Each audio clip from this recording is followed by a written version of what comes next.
Hello friends, welcome back to our YouTube channel. आज हम cover करेंगे अकाउंटेंसी का एक और बहुत ही ज्यादा प्यारा चैप्टर जिसका नाम है अकाउंटिंग इक्वेशन एंड जर्नल। इसके हम आज कवर करेंगे एमसीक्यूज जो कि आपके आने वाला एग्जाम जेकेएसएसबी का जो आने वाला आपका एग्जाम है फाइनेंस अकाउंट असिस्टेंट का, वो बहुत ही ज्यादा उसमें ये इंपॉर्टेंट होने वाला है। जो भी हमारा भाई या बहन उस कॉम्पिटिटिव एग्जाम की प्रिपरेशन कर रहा है वो ये वाला वीडियो जरूर देखें, तो उनको बहुत ही ज्यादा हेल्पफुल ये वीडियो रहेगा। तो वीडियो को ज्यादा देरी ना करते हुए वीडियो को करते हैं शुरू। लेट्स गो।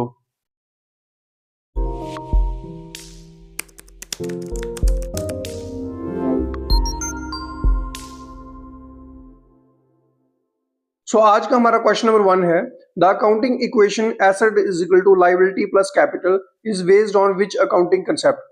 ये जो दी हुई अकाउंटिंग इक्वेशन है asset is equal to liability plus capital, ये अकाउंटिंग के कौन से कंसेप्ट पर बेस्ड है? Accrual concept, entity concept, dual aspect concept या फिर मनी मेजरमेंट कंसेप्ट। देखो, जो अकाउंटिंग इक्वेशन का बेस ही यही है कि हर ट्रांजैक्शन के दो साइड्स होंगी, हर ट्रांजैक्शन की दो पहलू होंगे, एक तो डेबिट रहेगा और दूसरा क्रेडिट साइड रहेगी। ठीक है, दो साइड रहेंगी, एक डेबिट और एक क्रेडिट। इसी वजह से जो हमारी बैलेंस शीट होती है वो हमारी क्या करती है? टैली करती है। ठीक है, यानी कि बैलेंस करती है। और इस क्वेश्चन का जो राइट आंसर आएगा वो क्या रहेगा? हमारा dual aspect concept, C part is the right answer. वहीं पे अगर हम बात करें एंटिटी कंसेप्ट की, तो एंटिटी कंसेप्ट हमें ये चीज बताता है कि जो ये बिजनेस और ऑनर होते हैं, बिजनेस और ऑनर दोनों ही अलग अलग चीजें हैं, ना कि इकट्ठे। ठीक है, दोनों ही अलग अलग चीजें हैं। चाहे उसका ऑनर सेम ही बिजनेस रन कर रहा है, लेकिन फिर भी ये बिजनेस के प्रोस्पेक्टस से अकाउंट्स में इन दोनों को क्या गिना जाता है? अलग अलग गिना जाता है। और इस कंसेप्ट को बोला जाता है एंटिटी कंसेप्ट। और बात करें अगर एक्रूअल कंसेप्ट की, तो एक्रूअल कंसेप्ट का मतलब होता है कि जैसे ही कोई ट्रांजैक्शन हो उसे तुरंत रिकॉर्ड कर दो, कैश की वेट मत करो। ठीक है, अगर आप किसी चीज को क्रेडिट पे भी आप उसको सेल आउट करते हो तब भी उस चीज को क्या कर दो? रिकॉर्ड कर दो उसी वक्त, ना कि उस चीज का वेट करो कि जब पैसे मिलेंगे फिर उसको रिकॉर्ड करेंगे। तो एक्रूअल कंसेप्ट का मतलब जैसे ही आपने किसी चीज की ट्रांजेक्शन की, कोई गुड्स सेल आउट किया या किसी भी तरीके की ट्रांजेक्शन की, तो आप उसी वक्त उसको क्या कर दो? अकाउंट्स की बुक में क्या कर दो? रिकॉर्ड कर दो। तो उसे बोला जाता है एक्रूअल कंसेप्ट। तो इस क्वेश्चन का जो राइट आंसर था asset is equal to liability plus capital, ये कौन सा अकाउंटिंग कंसेप्ट था? डुअल एस्पेक्ट कंसेप्ट था। बात करें नेक्स्ट क्वेश्चन की, if a business purchase furniture for 10,000 on credit, what will be the effect on the accounting equation.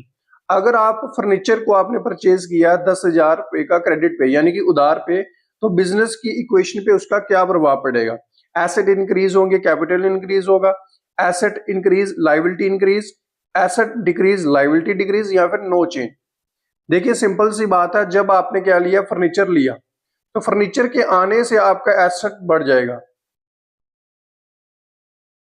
Asset increase हो जाएगा।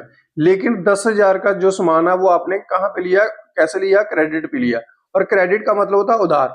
जब आपने उधार पे लिया तो आपके सर पे एक बोझ रहेगा कि आपको चीज वो बाद में चुकानी पड़ेगी, और इसी बोझ को क्या बोला जाता है? लाइबिलिटी बोला जाता है। एसेट इंक्रीज और लाइबिलिटी भी आपकी क्या हो जाएगी? इंक्रीज हो गई। हेंस जो राइट आंसर रहेगा हमारा B part is the right answer, asset भी इंक्रीज और लाइबिलिटी इंक्रीज। नेक्स्ट क्वेश्चन हमारा क्या रहेगा? Which of the following is known as the book of original entry. इस क्वेश्चन में हमसे पूछा गया है कि इनमें से दी गए ऑप्शन में से किसे बुक ऑफ ओरिजिनली एंट्री के नाम से जाना जाता है? लेजर, ट्रायल बैलेंस, जर्नल या फिर बैलेंस शीट। देखियो, जब भी आप कोई भी क्या करते हो? ट्रांजेक्शन करते हो अकाउंट्स में, तो सबसे पहले जो इसकी एंट्री होती है वो कहां पे होती है? जर्नल में होती है। सबसे पहले जो उसकी एंट्री की जाती है जर्नल में की जाती है, इसलिए इसे क्या बोला जाता है? ओरिजिनल एंट्री बोला जाता है, या फिर प्राइमरी एंट्री भी बोला जाता है। ये भी आपको याद रखना है। ठीक है, हो सकता है आपको ओरिजिनल एंट्री ना दी जाए एग्जाम में, आपको प्राइमरी एंट्री मिल जाए। तो इस क्वेश्चन का जो राइट आंसर है original entry plus primary entry, इसी बुक को कहा जाता है किसको? जर्नल को। अदर फैक्ट अगर मैं आपकी बात करूं कि जैसे लेजर हमारा है, तो लेजर को क्या बोला जाता है? प्रिंसिपल बुक बोला जाता है। लेजर को कौन सा बुक बोला जाता है?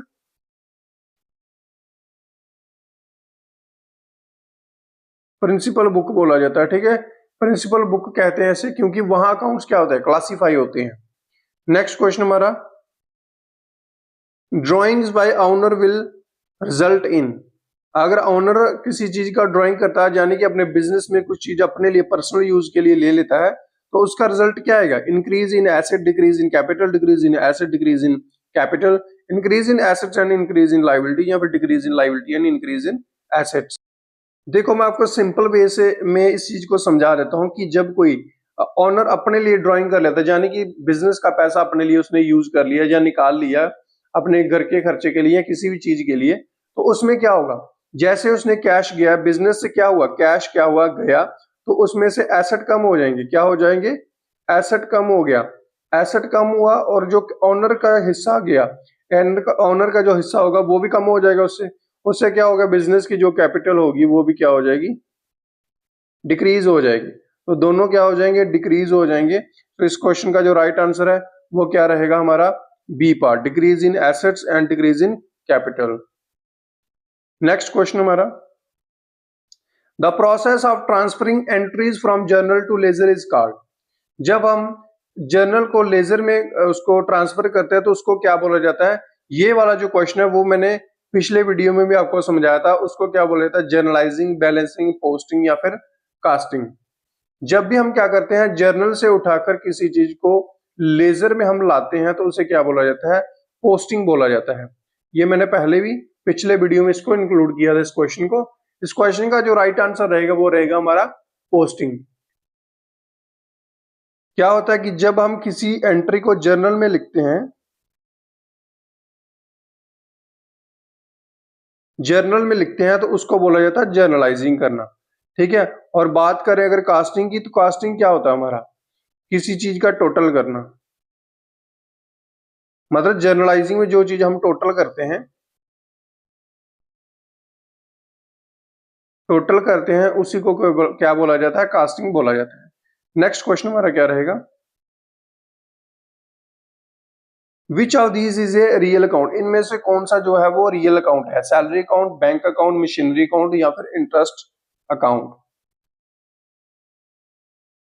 देखिए जो हमारा सैलरी अकाउंट होता है ये नॉमिनल अकाउंट के अंदर आता है,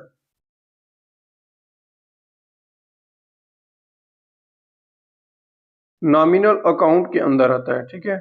अरे नॉमिनल अकाउंट के अंदर आता है। वहीं पे जो हमारा बैंक अकाउंट होता है वो पर्सनल, आर्टिफिशियल पर्सनल अकाउंट में आता है, ठीक है, आर्टिफिशियल पर्सनल अकाउंट के अंदर वो आता है।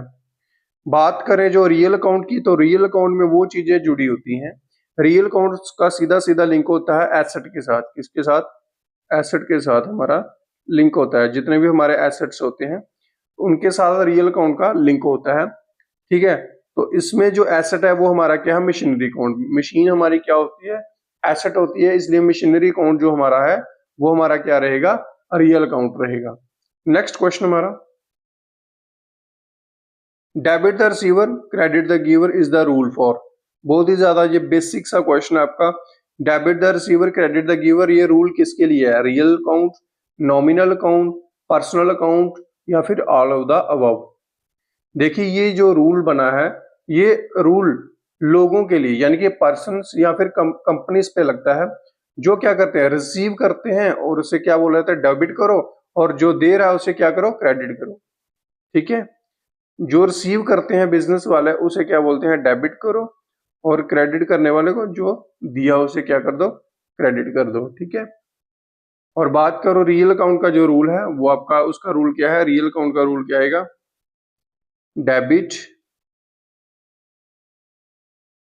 व्हाट कम्स इन, जो आ रहा है उसे डेबिट करो और जो जा रहा है उसे क्या करो, क्रेडिट करो। इस क्वेश्चन का जो राइट आंसर है वो रहेगा हमारा पर्सनल अकाउंट। तो एक माइनर सा डिफरेंस है, debit the receiver and credit the giver personal account में, और debit what comes in and credit what goes out वो किस में आता है, हमारा रियल अकाउंट में आता है, ये वाला रूल हमारा। नेक्स्ट क्वेश्चन हमारा, prepaid rent is classified as, prepaid rent को हम किस में क्लासिफाई करते हैं, नॉमिनल में, रिप्रेजेंटेटिव पर्सनल अकाउंट में, रियल अकाउंट में या फिर लाइबिलिटी अकाउंट में। रेंट तो हमारा क्या है, अगर सिर्फ रेंट की बात करें तो रेंट हमारा क्या होता है, नॉमिनल है।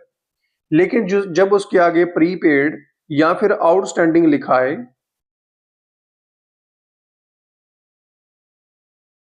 प्रीपेड या फिर आउटस्टैंडिंग लिखा है, तो ये अकाउंट खास इंसान या फिर ग्रुप को रिप्रेजेंट करता है, इसलिए ये क्या बन जाता है, representative personal account. B part is the right answer, representative personal account.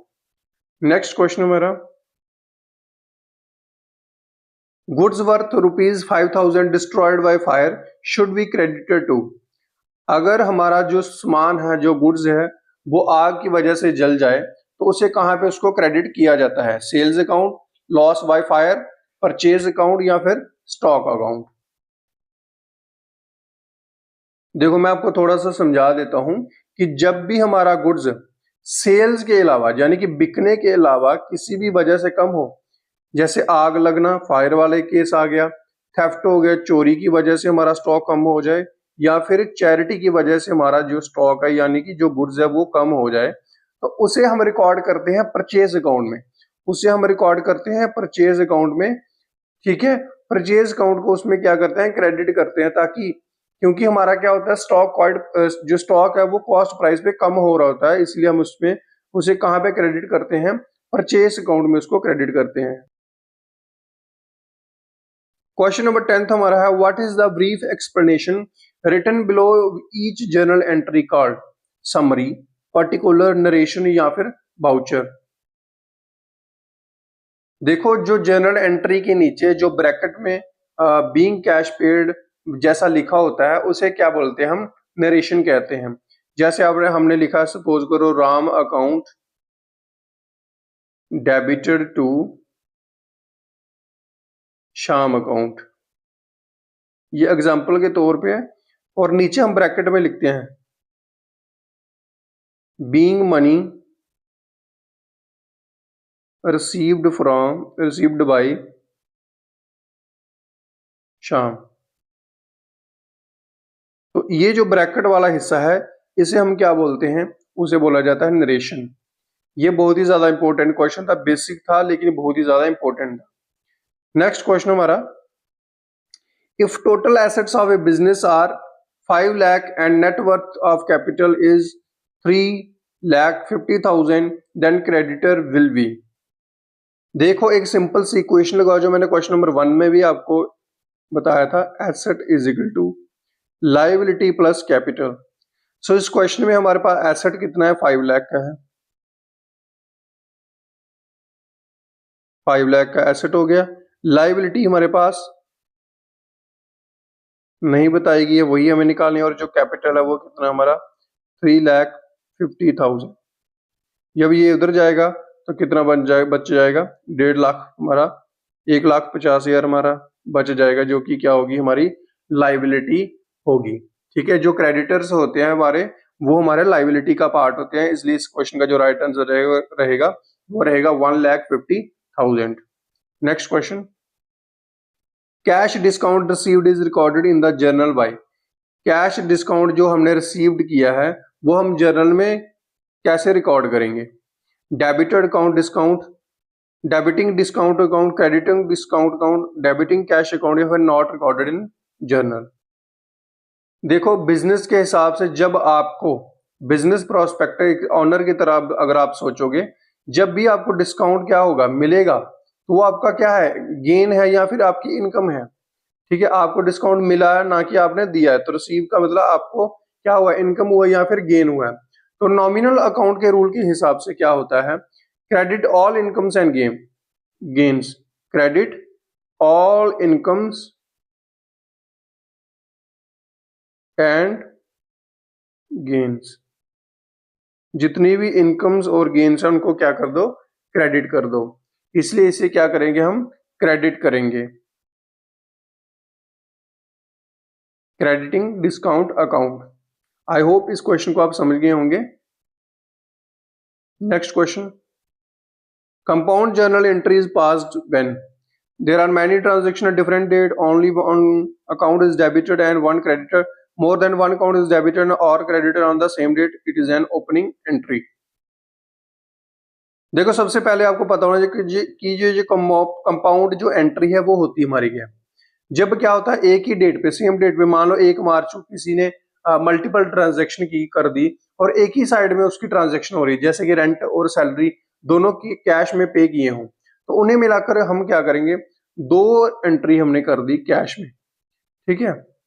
Rent और सैलरी, मान लो रेंट किया और सैलरी, दोनों जो एंट्री है वो कैश में कर दी, और दोनों से अब उनको मिलाकर हम क्या करेंगे, अब दोनों को मिलाकर हमें क्या करेंगे, कंपाउंड जर्नल एंट्री करेंगे, ठीक है।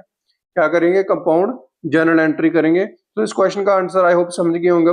मोर than one account is debited और credited on the same date, जब एक एंट्री हमारी क्या हो, एक से ज्यादा एंट्रीज हमारी एक ही साइड में, चाहे वो डेबिट साइड में एंट्री रिकॉर्ड हो जाए या फिर क्रेडिट साइड में हमारी रिकॉर्ड हो जाए, ठीक है दोस्तों।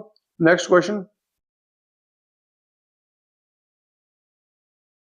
The column of journal is not filled at the time of journalising is, journal का ऐसा कौन सा जो कॉलम है जिसे हम फिल नहीं करते हैं जर्नलाइजिंग करते वक्त, डेट, पर्टिकुलर, एलएफ यानी कि लेजर फोलियो या फिर अमाउंट।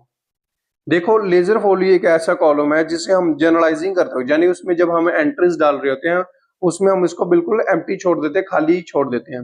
उसका रीजन क्या है कि इसको लिखा कब जाता है, लेजर फोलियो को तब लिखा जाता है कि जब भी हम उन एंट्रीज को लेजर में डालते हैं, लेजर में डाल दिया तो हम उसमें क्या करते हैं, पेज नंबर काउंट करते हैं। लेजर फोलियो में हम पेज नंबर लिखते हैं, जैसे पेज नंबर 2, 3, 4, 5 कोई भी नंबर हो सकता है। तो पेज नंबर लिखने के लिए हम क्या यूज करते हैं, लेजर फोलियो का इस्तेमाल करते हैं। और जब भी हम क्या करते हैं, लेजर में एंट्रीज को ट्रांसफर कर चुके हैं, ठीक है, उसके बाद हम लेजर फोलियो में नंबर लिखते हैं। लेकिन जर्नलाइजिंग करते वक्त इसको हम एम्प्टी छोड़ते हैं, खाली छोड़ते हैं, क्योंकि तब कोई एंट्री नहीं पास आउट हुई होती है। नेक्स्ट क्वेश्चन हमारा, bad debts recovered is an, bad debt जब आप रिकवर करते हो तो वो क्या है, personal account, asset, revenue, gain या फिर लायबिलिटी। देखो जो पैसा, बैड डेट का मतलब क्या है कि जो पैसा आपका डूब गया, आपने किसी को दिया था, जहां किसी को आपने उधार दिया था, किसी को आपने क्रेडिट पे सामान दिया था, अब वो मर गया या फिर कहीं पे देश छोड़ के भाग गया था या फिर किसी और वजह से वो आपको दे नहीं पा रहा था, अब आपके मन में ये आ गया था कि वो पैसा अब नहीं देगा, उसी को हम क्या बोलते हैं, बैड डेट्स। अब बैड डेट्स का रिकवर का मतलब अब उसकी अंदर की आत्मा जागी लेने वाले की, किसी उधार लेने वाले की, तो उसने क्या कर दिया, आपको पैसा उस चीज की आइटम्स का वो क्या कर दिया, वापस कर दिया। अब वो पैसा जो आपके लिए वो क्या है, वो एक अनएक्सपेक्टेड फायदा होता है, क्योंकि आपने तो अपनी साइड से उसको क्या सोच लिया है कि वो पैसा डूब चुका है। अब जब वो आपको पैसा लौटाएगा तो वो आपके लिए क्या होगा, अनएक्सपेक्टेड क्या हो जाएगा, फायदा होगा, यानी कि गेन हो जाएगा। इसलिए इसे क्या हम करेंगे, हम नॉमिनल अकाउंट की तरह ट्रीट करते हैं और इसे क्या किया जाता है, क्रेडिट किया जाता है। So C part is the right answer, ठीक है दोस्तों। तो ये था हमारा आज का वीडियो। आई होप कि आपको वीडियो पसंद आया होगा। ऐसे ही अकाउंट्स के आपको और शानदार वीडियो मिलेंगे, तो वीडियो को ज्यादा से ज्यादा कमेंट शेयर जरूर करें और हमारे चैनल को सब्सक्राइब जरूर करें। जो भी बच्चा हमारे जेकेएसएसबी की तैयारी कर रहा है उनके लिए हमारा चैनल, जो कि सिर्फ एमसीक्यू के ऊपर बेस्ड है, वो सिर्फ एमसीक्यू लेके आता है जो आपके एग्जाम के पॉइंट ऑफ व्यू से बहुत ही ज्यादा इंपॉर्टेंट होते हैं और उनके चांसेस हाई रहते हैं एग्जाम में आने के, और आपको चेक भी कर सकते हैं कि आपको कितना आता है और कितना नहीं आता है। Thank you.